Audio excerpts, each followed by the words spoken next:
एक बढ़िया प्रश्न इसमें बीच में निकल गया है कि आपने गुरुदेव कामुक स्मृतियाँ बताई हैं, तो कामुक स्मृतियाँ क्या होती हैं, लोगों को तो नहीं पता ही। तो ठीक है ना, कामुक स्मृति हम आप में डाल देंगे, अभी आप कामुक हो जाएंगे, आपकी निकाल के नष्ट कर देंगे, आपकी कामुकता नष्ट हो जाएगी। स्मृतियाँ किस तरीके की महादेव, मतलब गुरुदेव किस तरीके चिपकती हैं, मतलब वो जानना चाहते हैं। सुन करके, देख करके, जो मोबाइल लोगों के लिए आसान है। यस, मोबाइल सबसे आसान है स्मृतियाँ के लिए। जो देखा वो स्मृति बन गया, जो सुना वो स्मृति बन गया।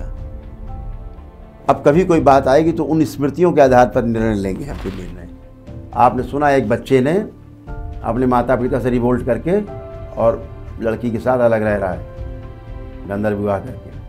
अब स्मृति उसको रास्ता बना, अच्छा मैं भी ऐसे कर सकता हूँ, कानून ने विरोध नहीं किया, ठीक है, ये अवैधानिक नहीं है, ठीक है, तो मैं रह सकता हूँ,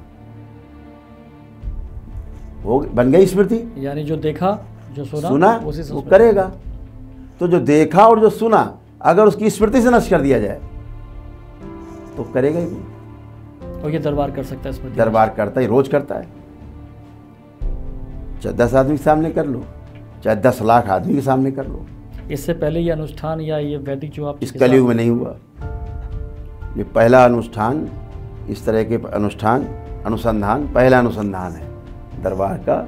इस कलयुग में ये पहली बार अनुसंधान हुआ है कि आपकी नकारात्मक रोगी स्मृतियों को नष्ट करके और आपको सकारात्मक किया जा सकता है, आपके द्वंद्व को समाप्त किया जा सकता है, आपकी जो कुंडलिनी जो नष्ट भ्रष्ट है, जो अधोगामी है, उसे ऊर्ध्वगामी किया जा सकता है, आपके भाव विचारों की शुद्धि की जा सकती है। एक ही दिन में 400 प्रकार की न्यूरो की समस्याओं से 400 प्रकार की, कम से कम 400 प्रकार की जो लिखा पढ़ी में दरबार में है, 400 टाइप्स एंड अबव, उनसे एक दिन में छुटकारा पाया जा सकता है। और छुटकारा पा रहे हैं लोग, एक दिन में ही पा रहे हैं। ये अनुसंधान करोड़ ये अनुसंधान कंप्लीट है,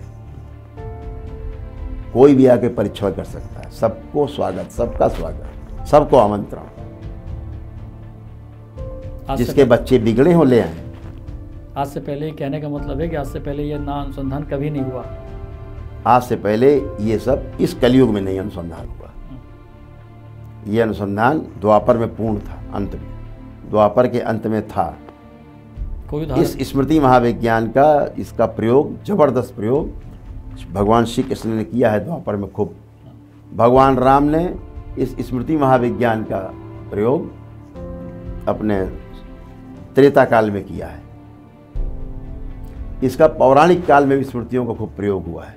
और जिस दुष्यंत की और हम चर्चा कर रहे थे, शकुंतला की, वहाँ भी स्मृति थी कि ऋषि दुर्वासा ने केवल श्राप दिया, जिसकी याद में तू खोई हुई है, मेरी बात नहीं सुनी, मेरी आवाज़ नहीं सुनी, वो तुझे भूल जाएगा। तो क्या हुआ?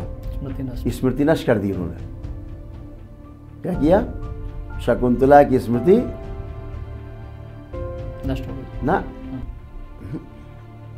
शकुंतला को तो स्मृति बनी रही दुष्यंत की, शकुंतला के द्वारा दुष्यंत में स्मृति नष्ट कर दी शकुंतला की, तो भूल गया वो।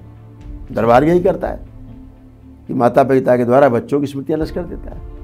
तो कुल मिला के ये कहेंगे कि जो द्वापर और त्रेता में हुआ है वो कलयुग में आपके द्वारा हो रहा है। जो था ना, वो दरबार का अनुसंधान है। वो तो ऋषि मुनि तब भी तो कहीं नहीं गए थे सूक्ष्म जगत में, ऋषि मुनि आज भी है, कहीं नहीं गए सूक्ष्म जगत में।